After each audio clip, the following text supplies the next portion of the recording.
जय सत्यम संधान में जय गुरुदेव।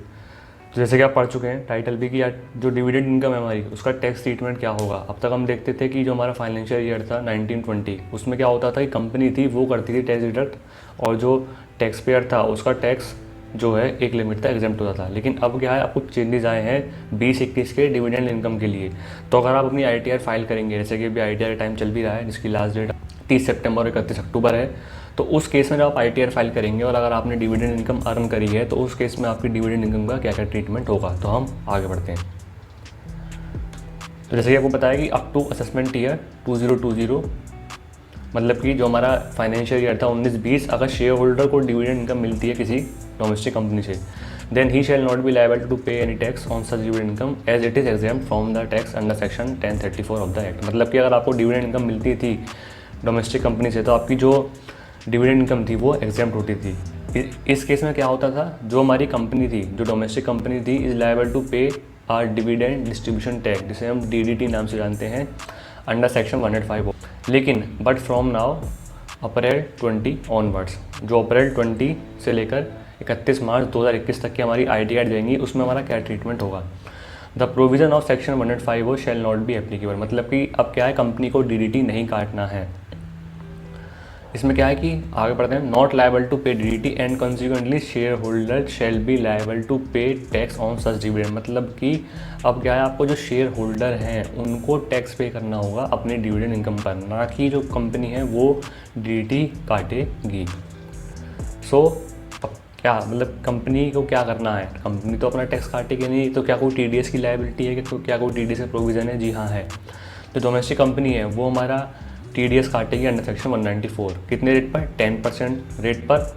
अगर आपको जो शेयर होल्डर है वो पूरे साल में 5,000 से ज़्यादा दिया जाता है तब आपका जो TDS है वो 10% कटेगा। तो हम क्या कह सकते हैं कि the dividend received during the financial year 2021 and onward shell now be taxable in the hand of share holder. तो ये बहुत बड़ी अमेंडमेंट है कि पहले क्या था, कंपनी देती थी आपका फाइनेंशियल 1920 तक, उसमें जो कंपनी कर देती थी DDT, तो जो कंपनी थी वो कर देती थी DDT पे, तो हमें टैक्स पेयर को कोई टैक्स नहीं देना पड़ता। लेकिन अब क्या है, अब जो 2021 या उससे आगे आने वाले जो भी हमारे फाइनेंशियल ईयर होंगे उस केस में क्या हो, टैक्स पेयर है उसको उस पर टैक्स देना पड़ेगा जो वो डिविडेंड मिलता है उसको। तो ये है हमारा 26 AS। इसमें आप देख सकते हैं कि जो हमारा सेक्शन है वो है 194। इसमें आप ये भी देख सकते हैं कि जो डेट है वो क्या है 25 फरवरी 2021, मतलब कि 20-21 के बीच का डिविडेंड है। तो कंपनी क्या करा, कंपनी हमारी टोरेंट फार्मास्यूटिकल्स, इसने क्या करा, अपना डिविडेंड पे करा है 1200, लेकिन TDS नहीं काटा। क्यों नहीं काटा? क्योंकि आपकी जो डिविडेंड की लिमिट है वो है 5,000 से ऊपर। 5,000 से ऊपर अगर आपको डिविडेंड मिलता है तो TDS कटेगा। तो हम केस देखते हैं जहाँ पर हमारा 5,000 से ऊपर। यहाँ देख सकते हैं इन्फोसिस, ये सेक्शन क्या है 194 डिविडेंड वाला। यहाँ हमारी इनकम क्या है 8972.50। कितना TDS काटना है 10%, लेकिन ये 10% तो कम है। क्यों? क्योंकि कोविड के टाइम पे क्या था, कोविड के टाइम पे आपने काटा था 7.5% के रेट पर। मतलब कि 10% रेट है 25% उसमें हमें एग्जाम्पशन मिली थी कि 25% रेट से हमें कम करना है, तो 10 - 25% at the rate of 7.5% company ने TDS काट कर डिविडेंड इनकम दी है। तो आप समझ गए होंगे डिविडेंड इसमें है। हम आगे बढ़ते हैं। अब आया कि ITR में कैसे रिपोर्टिंग करेंगे, इसकी ITR में रिपोर्टिंग कैसे करेंगे। तो पहले आप जानें कि आपका स्टेटस क्या है, क्या आप ट्रेडर हो सिक्योरिटी के या आप केवल इन्वेस्टर हो। आप पढ़ सकते हैं, a person can deal in securities either as trader और इन्वेस्टर। अगर आप ट्रेडर हो and income earned by him from trading activities is taxable under the head business income. मतलब कि PGBP। आपको पता है कि अगर आप ट्रेडर हो तो वो आपकी बिजनेस इनकम है, तो वो क्या होगा, आपकी जो under the head business income है PGBP उसके हेड में आपकी आएगी। अगर आप क्या हो, अगर आप हो if share held as an investment, अगर आप इन्वेस्टर हो देन आपको पता है, अगर इन्वेस्टर हूँ मैं, और ज़्यादातर लोग इन्वेस्टिंग ही करते हैं, ट्रेडर बहुत कम होते हैं अगर मैं नॉर्मल कोर्स में देखूँ तो।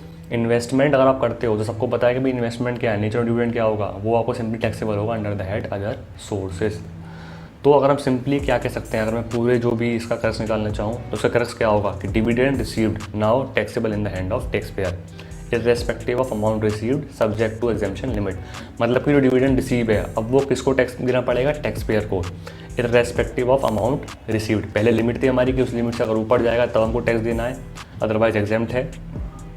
अब क्या है, आपको चाहे 2 रुपये आए, आपको चाहे 4 रुपये आए, आपको चाहे 1000 रुपये आए, आपको चाहे 1 लाख रुपये आए, आपको उस पर टैक्स देना पड़ेगा subject subject to exemption limit, मतलब कि अगर मान लीजिए आपका डिविडेंड ही, जैसे कि एग्जामेशन लिमिट में मान सकता हूँ कि 2.5 लाख है, अगर आपका डिविडेंड ही 2.5 लाख से नीचे है और आपकी कोई भी इनकम नहीं है, मतलब आपकी जो ग्रॉस टोटल इनकम, जो आपकी टोटल इनकम है वो ही आपकी एग्जामेशन लिमिट से कम है, क्योंकि वहाँ पर टैक्स क्या हमारा 0 होता है। तो इतना ही था इस वीडियो में, मिलते हैं बहुत जल्द अगली वीडियो में। Thanks for watching the video, like subscribe share. जय सत्यम सिद्धाय नमः, जय गुरुदेव।